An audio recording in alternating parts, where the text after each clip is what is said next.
আগের দিনের ক্লাসে যখন আমরা গতিবেগ সময় লেখচিত্র করেছি তখন আমি উদাহরণ হিসেবে এই ছবিটা তোমাদের পাঠিয়েছিলাম। সেই ছবি থেকে আমি সমত্বরণ, সমবেগ, সমমন্দন ইত্যাদি বিভিন্ন অবস্থাতে যখন কোনো বস্তু গতিশীল থাকে তখন তার লেখচিত্র কেমন হয় সেটা তোমাদের দেখিয়েছি। কিন্তু সেই লেখচিত্র থেকে আমরা সমত্বরণের মান, সমমন্দনের মান সব নির্ণয় করতে পারি। তো সেটা আমাকে কোনো ছাত্রী জানিয়েছো যে তারা ভালো বুঝতে পারোনি, সেই জন্য আমি এই এক্সাম্পলটা তোমাদেরকে আবার প্রথম থেকে বলছি। এটা একটা গতিবেগ সময় লেখচিত্র। এই লেখচিত্রে আমরা এক্স অক্ষ বরাবর, এটা আমাদের এক্স অক্ষ বরাবর সময় টি মেপেছি সেকেন্ড এককে। কোন এককে মাপা হচ্ছে সেটা বলে দেওয়াটা খুব জরুরি। এবার এখানে দেখো, এই যে লেখচিত্রটা, তার ছোট্ট ছোট্ট যে ঘরগুলো, সেই রকম 10টা ঘরকে আমি 1 সেকেন্ড বলেছি। এরকমভাবে পুরো লেখচিত্রের সময় অক্ষটাতে আমি স্কেল করে নিয়েছি। এটা 1 সেকেন্ড, 2 সেকেন্ড, 3 সেকেন্ড, 4 সেকেন্ড করতে করতে 15 সেকেন্ড অবধি আমার এই পাতাতে ধরেছে। আমি 15 সেকেন্ড অবধি দেখিয়েছি। তো এখানে আমরা কিভাবে স্কেলটা করলাম, আমরা প্রতি 10 ঘরকে 1 সেকেন্ড বললাম। এটা কিন্তু নিজের ইচ্ছে মতো নানান রকম করা যায়। তো এটা কিন্তু যেটা করব সেটাকে পুরো সময় অক্ষ জুড়ে সেটাই করে যেতে হবে। আমি প্রথমে 10 ঘরকে 1 সেকেন্ড বললাম, তারপরে 20 ঘরকে 1 সেকেন্ড বললাম, এরকম করলে চলবে না। যেটা আমরা ঠিক করব সেটা পুরো সময়টা ধরে সেটাই আমাদের করতে হবে। তাহলে এইভাবে আমরা সময়ের অক্ষটাকে ভাগ করে নিয়েছি স্কেলে। এবার এই ওয়াই অ্যাক্সিস যেটা, সেটা দেখো, সেটা আমাদের গতিবেগ অক্ষ।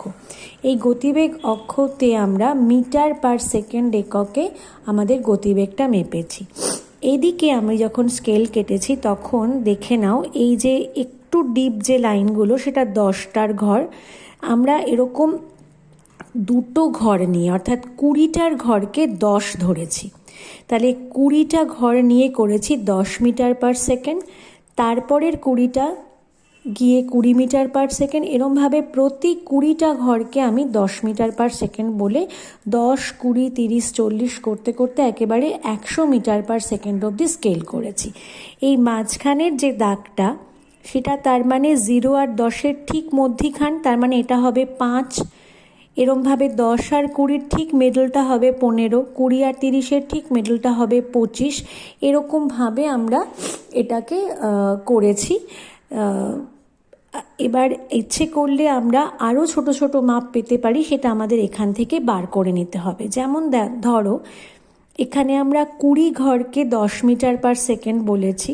তাহলে প্রত্যেকটা ঘর কত হবে? 20 ঘর যদি 10 মিটার সেকেন্ড হয়, পার সেকেন্ড হয়, তাহলে এক ঘর হবে 10/20। তার মানে এক একটা ছোট ছোট ঘর হচ্ছে 10/20 মিটার পার সেকেন্ড, তার মানে 0.5 মিটার পার সেকেন্ড।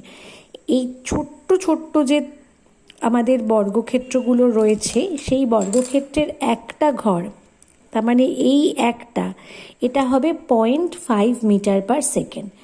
এরকমভাবে আমরা কিন্তু অনেক ছোট ছোট মাপও মাপতে পারি। আর এটা যখন বললাম, এদিকটাও দেখাচ্ছি যে 10 ঘরকে আমি 1 সেকেন্ড বলেছি, তার মানে 10 ঘর হয় 1 সেকেন্ড, এক ঘর হবে 1/10 সেকেন্ড।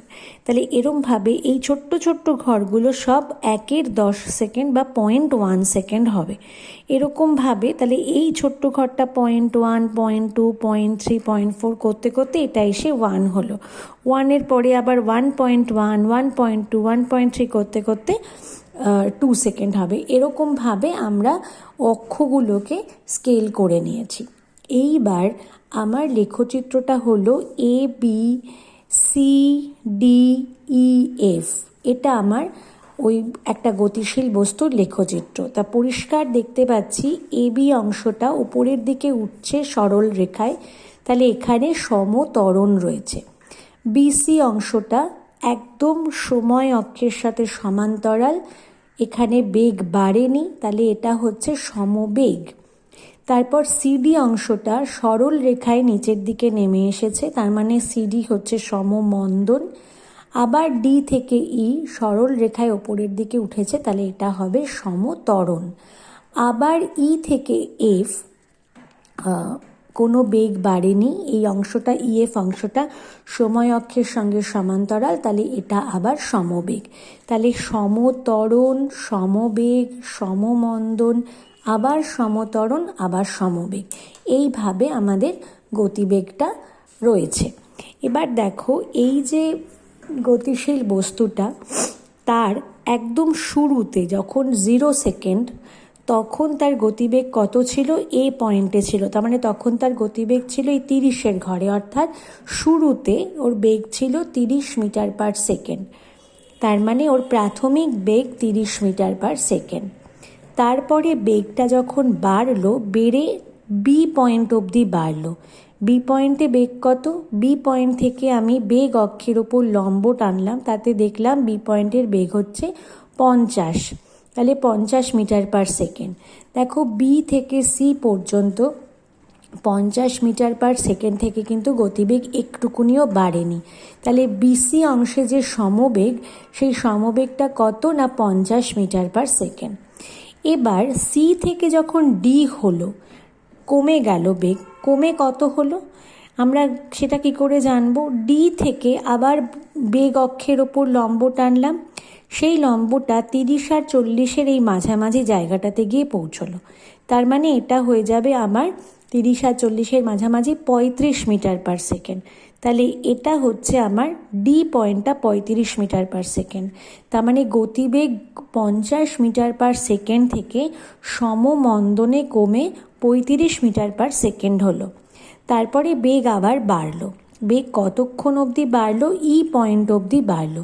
তাহলে ই পয়েন্টে বেগ কত? ই পয়েন্ট থেকে বেগ অক্ষের ওপর লম্ব টেনেছি, ই পয়েন্ট থেকে বেগ অক্ষের ওপর লম্ব টেনেছি, সেটা দেখো 60 দাগে গেছে। তার মানে বেগটা 35 মিটার পার সেকেন্ড থেকে বেড়ে 60 মিটার পার সেকেন্ড হয়েছে। 60 মিটার পার সেকেন্ড বেগ হওয়ার পরে ই থেকে এফ পর্যন্ত বেগ আর বাড়েনি। তাহলে আমাকে এই রকম একটা লেখচিত্র দিয়ে পরীক্ষার সময় অনেক প্রশ্ন দেয়। তা আমাকে যদি প্রশ্ন দেয় যে এই লেখচিত্রে সর্বোচ্চ বা সর্বাধিক বেগ কত, তখন আমি বলতে পারবো 60 মিটার পার সেকেন্ড। সব থেকে কম বেগ কত? সব থেকে কম বেগ 30 মিটার পার সেকেন্ড। আচ্ছা, যখন সমবেগে ছিল তখন কি কি বেগ নিয়ে চলেছে? তাহলে একবার সমবেগে 50 মিটার পার সেকেন্ড বেগ নিয়ে চলেছে, আরেকবার সমবেগে 60 মিটার পার সেকেন্ড বেগ নিয়ে চলেছে। এরকমভাবে এগুলো আমরা বার করতে পারবো। আরও যেগুলো বার করতে পারবো সেটা হচ্ছে সমত্বরণ আর সমমন্দনে যেও চলছিল তার মান কত। এটাই আমাকে কয়েকজন ছাত্রী বলেছ যে তাদের বুঝতে অসুবিধা হয়েছে। আমি ত্বরণের মান, মন্দনের মান, সমত্বরণ, সমমন্দনের মান কিভাবে বার করবে সেটা এখানে বলছি। ত্বরণ হলো বেগের পরিবর্তন ভাগ সময়, মানে বেগের বৃদ্ধি ভাগ সময়। তাহলে প্রথম যে অংশটা, তখন বেগের বৃদ্ধি কত হয়েছে? 30 থেকে 50 মিটার পার সেকেন্ড বেগের বৃদ্ধি হয়েছে। তাহলে বেগ বৃদ্ধি কত? 50 metre per second minus 30 metre per second, তার মানে 20 মিটার পার সেকেন্ড। তাহলে এ থেকে বিতে বেগ বৃদ্ধি হয়েছে 20 মিটার পার সেকেন্ড, কারণ 30 থেকে বেড়ে 50 হয়েছে। এই যে বেগ বৃদ্ধি, সেই বেগ বৃদ্ধি হতে কত সময় লেগেছে সেটা দেখতে হবে। সময় কত লেগেছে জানবার জন্য কি করব? বি পয়েন্ট থেকে সময় অক্ষের ওপর লম্ব টেনেছি, তাহলে দেখো সেটা 5 সেকেন্ড। আর এ পয়েন্টটা তো 0 দাগে আছে, তাহলে এ পয়েন্ট থেকে বি পয়েন্ট পর্যন্ত সময় হচ্ছে 0 থেকে 5 সেকেন্ড। তার মানে এই যে 20 মিটার পার সেকেন্ড বেগ বৃদ্ধি পেয়েছে সেটা 5 সেকেন্ডে হয়েছে। তাহলে ত্বরণ কত হবে? ত্বরণ হবে 20 মিটার পার সেকেন্ড ভাগ 5 সেকেন্ড। করলে 20 আর 5 কাটাকুটি হয়ে 4 metre per second square. Second square কেন হলো না? এখানে একটা সেকেন্ড আছে, এখানেও একটা সেকেন্ড আছে, এই সেকেন্ডটাও নিচে চলে আসবে, তাহলে দুটো মিলে সেকেন্ড স্কোয়ার হবে। তাহলে এভাবে আমরা প্রথমবারের ত্বরণটা বার করলাম। দ্বিতীয়বার আছে, এরপরে সেকেন্ড কেসটা হচ্ছে মন্দন। মন্দনে 50 মিটার পার সেকেন্ড থেকে কমে 35 মিটার পার সেকেন্ড হয়েছে।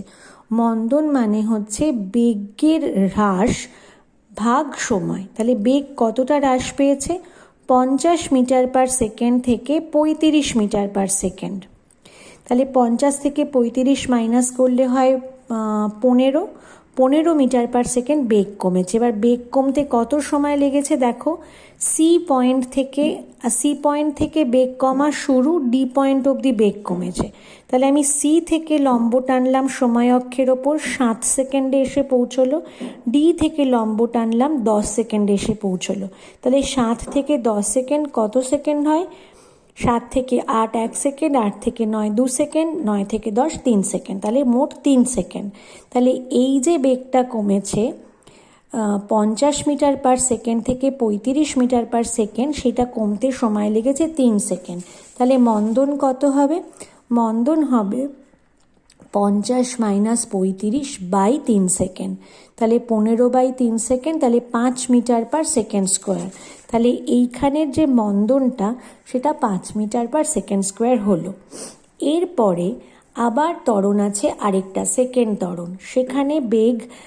সেখানে আর কি ডি থেকে ই পয়েন্টে পৌঁছেছে। ডি পয়েন্টে বেগ কত? 35 মিটার পার সেকেন্ড।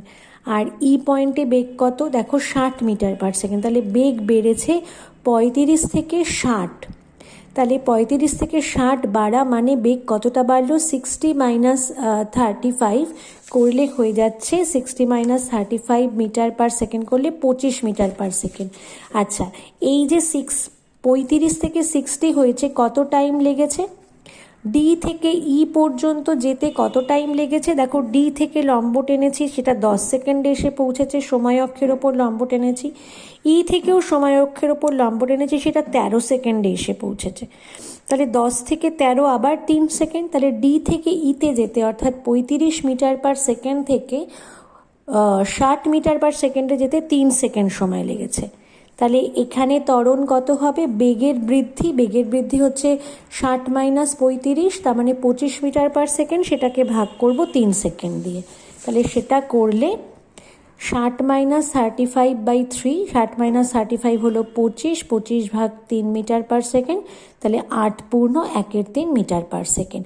এটা হবে দ্বিতীয়বারের ত্বরণ। এইভাবে আমাদের ত্বরণ মন্দনের মান লেখচিত্র থেকে বার করতে হবে।